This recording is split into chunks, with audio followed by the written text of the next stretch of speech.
Hi friends, पवित्र प्रथमाष्टमी रे आपण मानक अनेक अनेक शुभेच्छा और अभिनंदन। आज आम प्रस्तुत करवा हलदी पत्र पिठा। यह आमे प्रथमाष्टमी दिन तैयारी करिथाउ। काहेकि ना हलदी पत्र पिठा को जो माने घरर बड़ पुओ झियो माने से दिन पोरुआ हुअंती एवं हलदी पत्र पिठा खाई थांती। तेबे चलंतु आमे हलदी पत्रर पिठा को तैयारी करिबा। मु एठारे बिरी एवं चाउल नेइछि। मु एठारे बिरी नेइछि 1 ग्लास एवं चाउल नेइछि 3 ग्लास। आपण सही परिमाण जो ग्लास रे बिरी नेबे सेही 1 ग्लास रे 3 ग्लास चाउल नेबे। मु एठारे बिरी को और चाउल को 5 ରୁ 6 घंटा बतुरेकी रखी देछि। मु एठारे चोपा लगा बिरी नेइछि।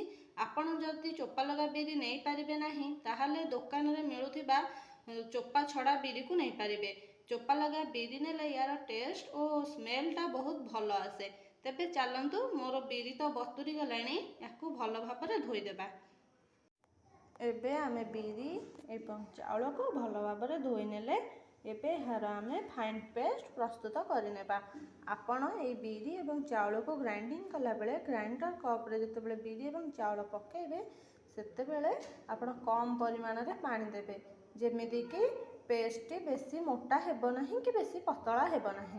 काहेकि ना बेसी पतला हे गले हमर हलदी पत्र रे से रहिबो नाही। आपण टिके मोटा करके ताको ग्राइंडिंग करि नेबे। चलंतो एबे आमे याको ग्राइंडिंग करि नेबा।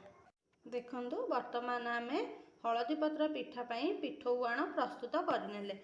आपण भी ठीक एही बळी मोटा करिकी बाटिबे।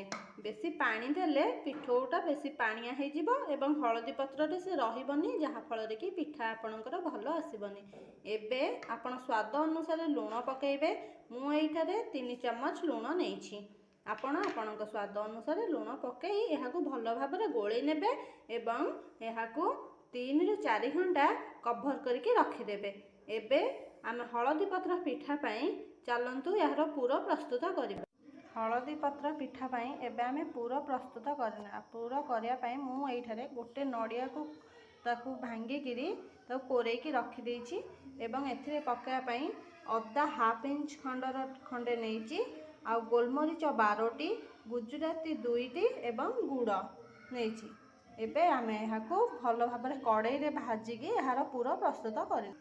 एबे आमे गैस ऑन करी कड़ाई बसई देले। एबे एहा परे आमे नडिया पकई देबा।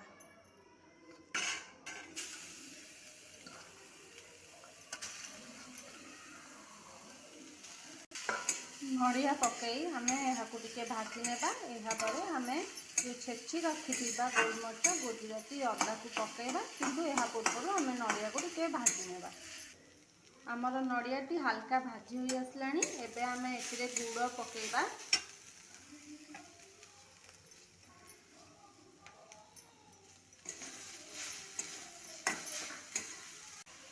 गुड़ पकई सारा परे एबे आमे छेची रखिथिबा गुजराती, गोलमरीच एवं अदा छेचा को पकेइकी भलो भाबरे भाजी नेबा।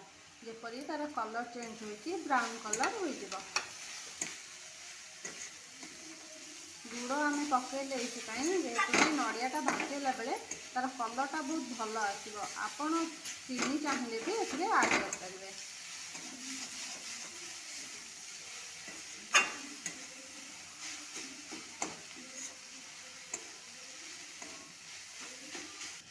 देखंतु वर्तमान आमर नडिया पुरटी भल भाबरे प्रस्तुत होई गलानी।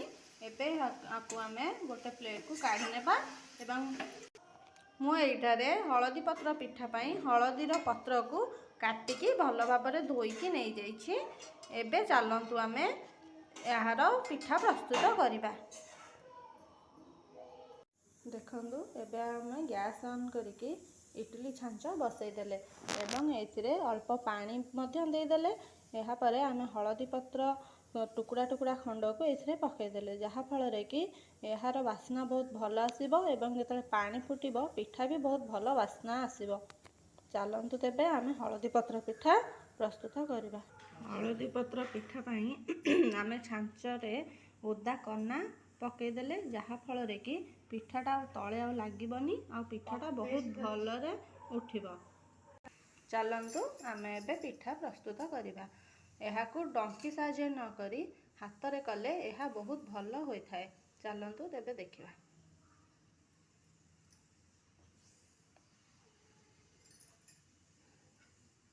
ଫାଷ୍ଟ ହଳଦୀ ପତ୍ରରେ ଏମିତି ଆମେ ହଳଦୀ ପତ୍ର ନେଇକି ଅଳ୍ପ ପିଠଉ ଦେଇଦେବା, ଯେଉଁ ରଖିଥିବା ପିଠଉ ତାକୁ ଦେଇଦେବା। ତାପରେ ଆମେ ଯେଉଁ ଗୁଡ଼, ନଡ଼ିଆ, ଅଦା, ଗୋଲମରିଚ କରିକି ଯେଉଁ ପୁର ପ୍ରସ୍ତୁତ କରିଛେ ତାପରେ ଦେଇଦେବା। ତାପରେ ଆଉ ଟିକେ ପିଠଉ ଦେଇଦେଲେ ପିଠାଟା ବହୁତ ଭଲ ଦେଖାଯିବ।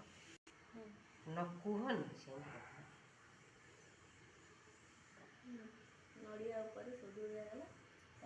ଦେଖନ୍ତୁ ଆମେ ବର୍ତ୍ତମାନ ଆଉ ଅଳ୍ପ ପିଠଉ ଦେଇଦେଲେ ତାପରେ ପତ୍ରଟିକୁ ଭାଙ୍ଗିଦେବା।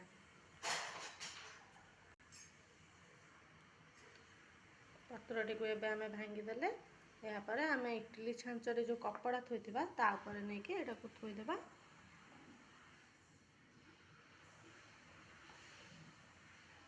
ଆପଣମାନେ ବି ଏହିପରି ଥୋଇଦେବେ।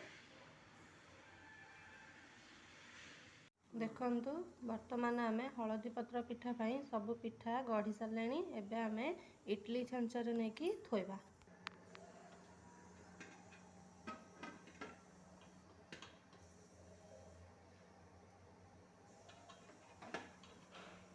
ବର୍ତ୍ତମାନ ଆମେ ଇଟିଲି ଛାଞ୍ଚରେ ଥୋଇଦେଲେ ଏହା ଉପରେ ଆମେ ଏହାର ଢାଙ୍କୁଣୀଟିକୁ କଭର କରିଦେବା ଏବଂ ଗ୍ୟାସର ଫ୍ଲେମ୍ଟାକୁ ମିଡ଼ିୟମ୍ ରଖିବା।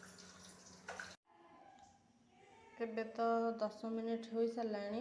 ଚାଲନ୍ତୁ ଆମେ ଦେଖିବା ଆମର ପିଠା ହେଲାଣି ନାହିଁ। ଏବେ ଆମର ପିଠାଟି ପ୍ରସ୍ତୁତ ହୋଇଗଲାଣି। ଏବେ ଏହାକୁ ଆମେ ପ୍ଲେଟ୍କୁ କାଢ଼ି ନେବା।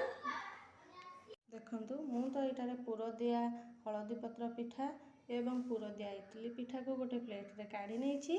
ଏହା ସହିତ ମୁଁ ସୋଲା ବୁଟ ତରକାରୀକୁ ରଖିଛି।